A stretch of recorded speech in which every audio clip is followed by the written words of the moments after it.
Hey everyone, welcome back. This is episode 4 of Decoding Wealth. Today we're going to talk about tax strategies. Taxes are a huge topic of discussion nowadays. So today we're going to decode that topic. We're going to talk about tax strategies for individuals, but also the do's and don'ts of tax strategies for business owners.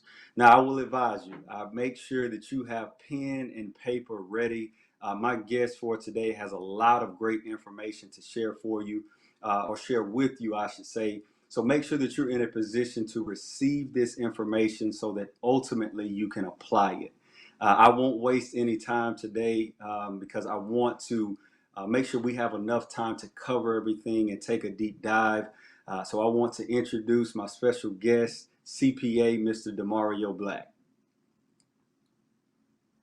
Hey guys, how you doing? Thanks for having me, Daniel. I'm excited to Thank you. be here today and to drop some gems. Got it, man. Well, I So know you right person for this particular strategy, man. But first, I know you are a Michigan guy. You're a graduate of Michigan State, man, and somehow you made your way to Georgia. I know you said that the people down here are a little bit nicer and that the Southern hospitality is real. And so you decided to make Georgia your home, man, and start your business here. So before we dive into the topic of tax strategies, man, tell us a little bit about your journey and what ultimately led you to become a CPA. definitely. So, like you said, I am from Michigan originally. And I Okay. did go to MSU for undergrad and grad school. Unfortunately, we just lost last weekend to Purdue. Yeah. So not ranked as high as football anymore, but I Right. guess you could say I'm a Georgia Dogs fan now since I'm in Okay. Georgia.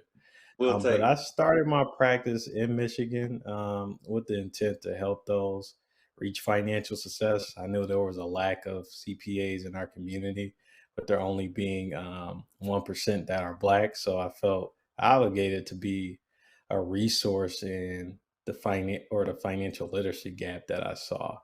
Okay. I moved down to Georgia in 2018 because I wanted to relocate. I had some friends and family down here, and I just loved the atmosphere as far as business professionals and just seeing black people do so great down here. It was just really refreshing to see the Black Mecca, or Wakanda, as me and my friends refer to, Right.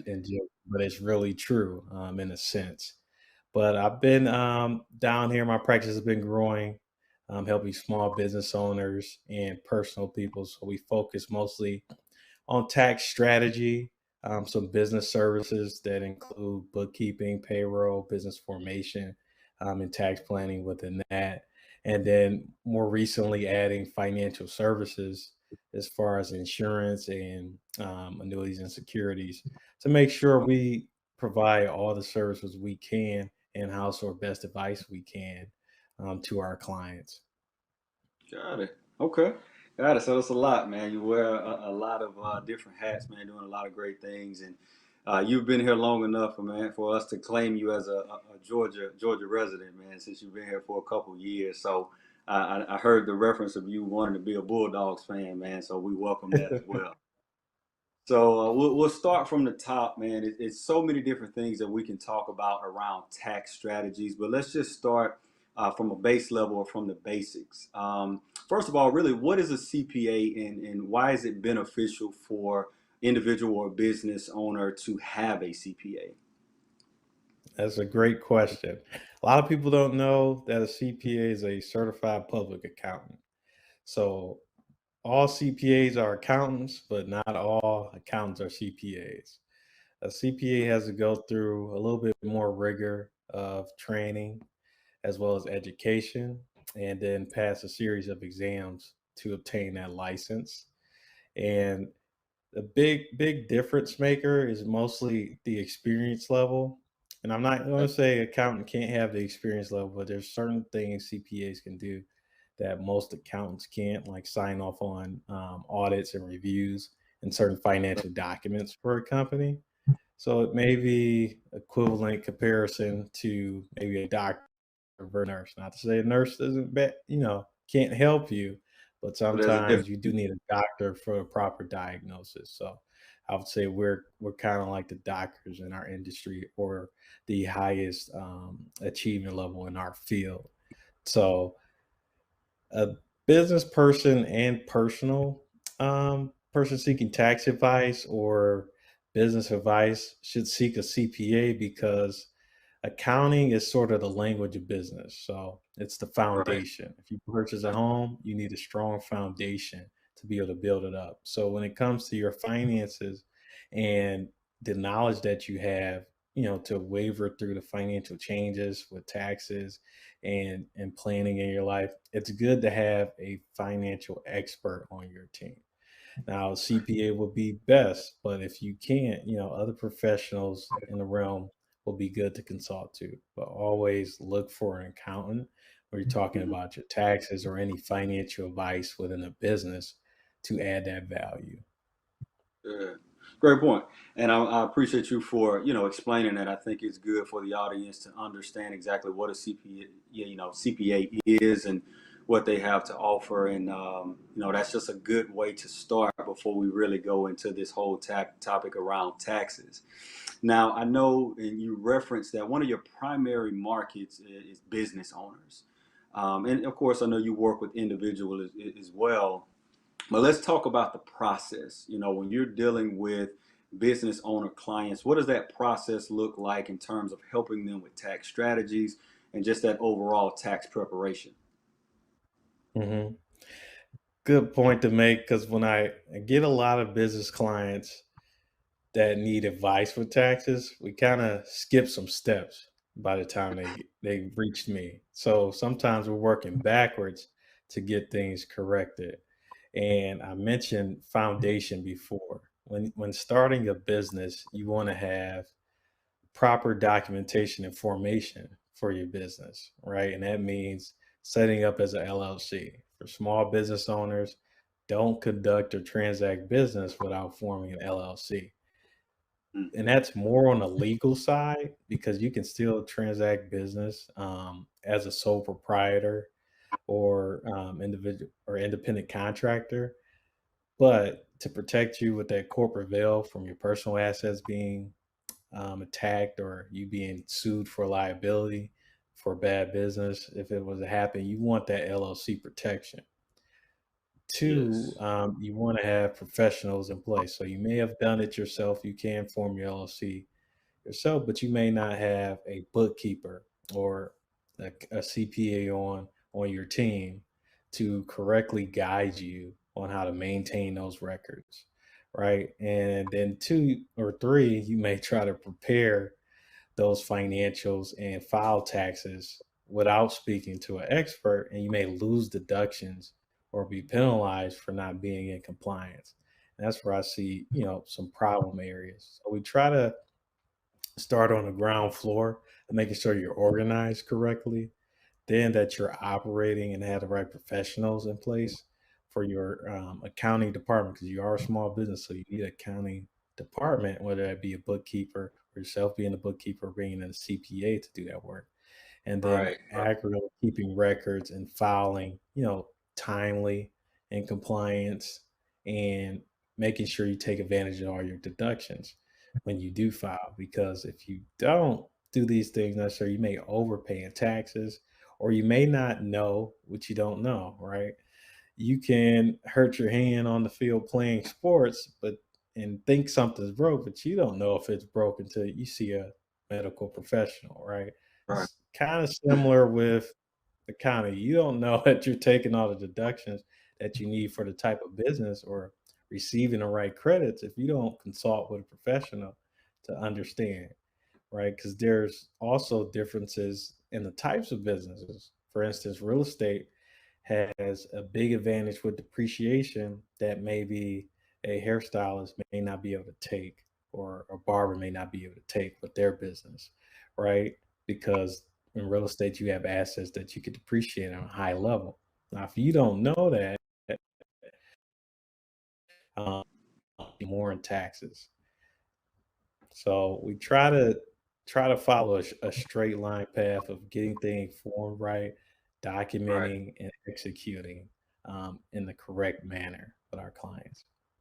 Right, and I love that you start with, the end in mind. Where do we want to go? Where do we want to get to? And I think that's a great strategy or process to have, when you're dealing with individuals and as well as business owners. And you also touched on, some of the things that you've seen in terms of maybe flaws or mistakes, even once you first, get a client that comes to you. And that really leads into my next point.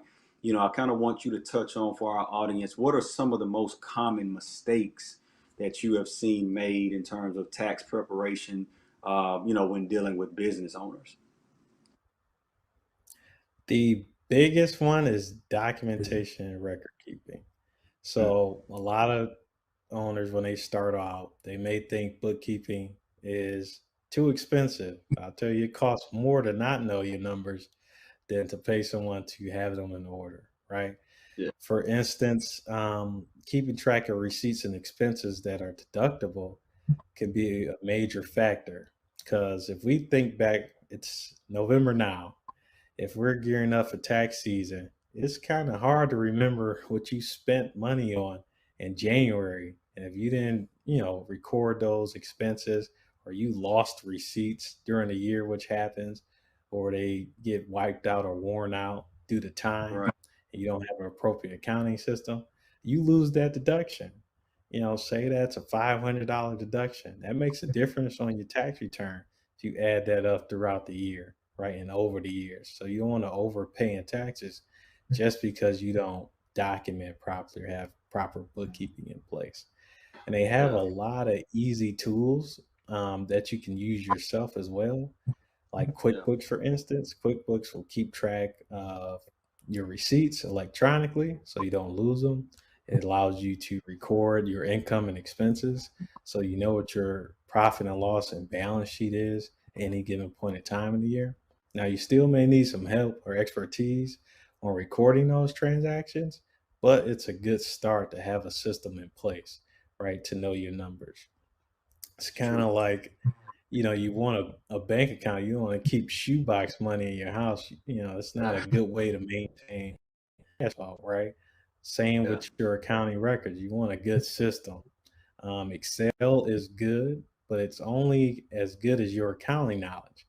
So if you're a doctor or a therapist, you're not really accounting savvy. You understand how to add and subtract things, but it's a little bit more complicated than that Yeah. to do accounting. And if anyone has ever taken a class, they'll know, accounting is one of the toughest classes they partake in if they dabbled in it. So you want the experts to do the things that you don't understand so you don't waste time. So it makes sense to invest in an advisor or some type of program that can help guide you because you'll lose deductions. A big deduction this year for business owners is meals. So business meals are 100% deductible. They used to be 50%.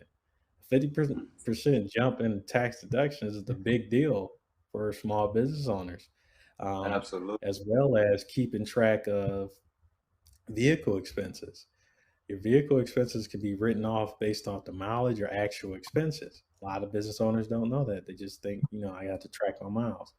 And one, you do need to track them, so you need a proper app like Mileage IQ, or QuickBooks has a tracking app so you can keep track of your miles. But you can write off your gas for your vehicle, insurance, as well as lease payments if you leased your vehicle, all up to the percentage that there's business use, right? So that could be a huge deduction for our small business owners. Even keeping track of during the pandemic, home office has become a big expense. So keeping track of your home office utilities, I think, well, I'm working from home right now. I think you're in a home-based environment right now too, Right. Daniel. So using that space in your home for business purposes, you can deduct that. Even though it's a personal expense, you can deduct it in your business. So keeping track of those utilities and expenses related to the business, even office furniture, is a huge expense for small business owners, especially this year during the pandemic when things were shut down and people are working from home.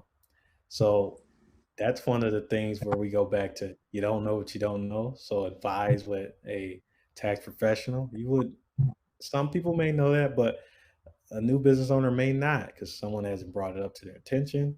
or they don't know understand the type of business that they're in.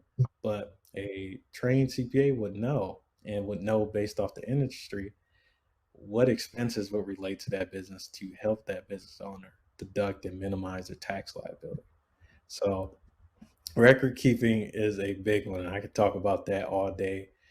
Compliance is a big mistake I see, especially with paying contractors. So what this means, a lot of business owners, whether it be real estate developers, physical therapists, or anyone who hires contractors to help in their business, they have to issue those contractors they pay over $600 a 1099.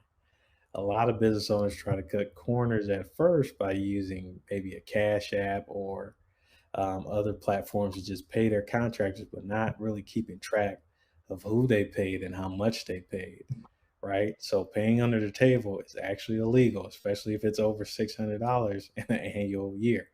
So keeping track of this can avoid any tax penalties or compliance penalties from the IRS, because if they are to find out about this, it could cost you more than it would have took the time to properly document it, submit the 1099s, and be in compliance. So it's better to be ahead of the game than to try to play catch up when it comes to the IRS, because if they catch you, there's penalties, right? If you're ahead of it, and it's a tax deduction. You get to deduct these expenses for independent contractors, right? But you got to document it. If you don't document it and you say you paid these contractors at the end of the year, they're going to say, well, you had $10,000 in contractor payments, but we received no 1099s from your business. It's not adding up. So you got to Yeah. understand they have ways of catching you in uncompliance, and a lot is becoming more reported to the IRS. And even Biden is trying to allow them to look into your bank statements and apps so they can catch you red-handed. So it's better to be ahead of them than to be caught by them.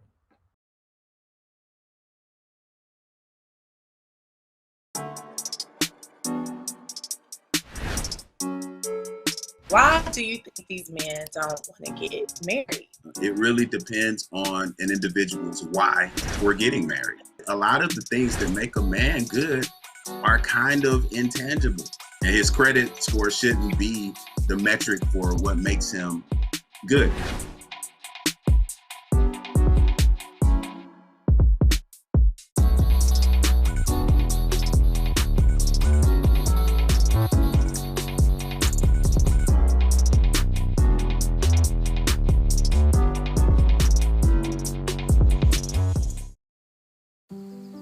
Hey, Dad.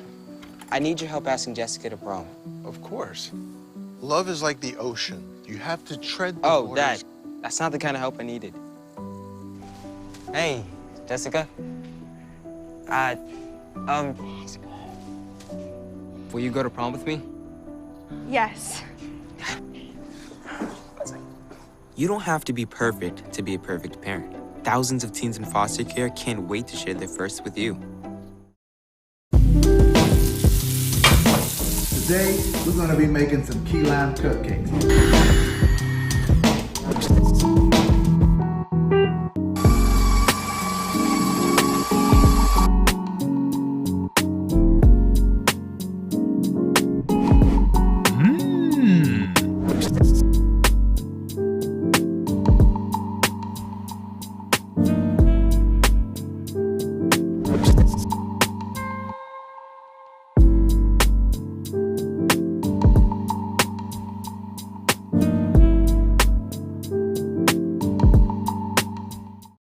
You touched on a lot of great things there. Compliance is key, and that's first and foremost. But then also, too, as you talked about, sometimes making sure that you are investing in the right things, whether that's the right software or the professional to help you, because and it relates to one of the things that I always tell a lot of clients around insurance, which is risk is free.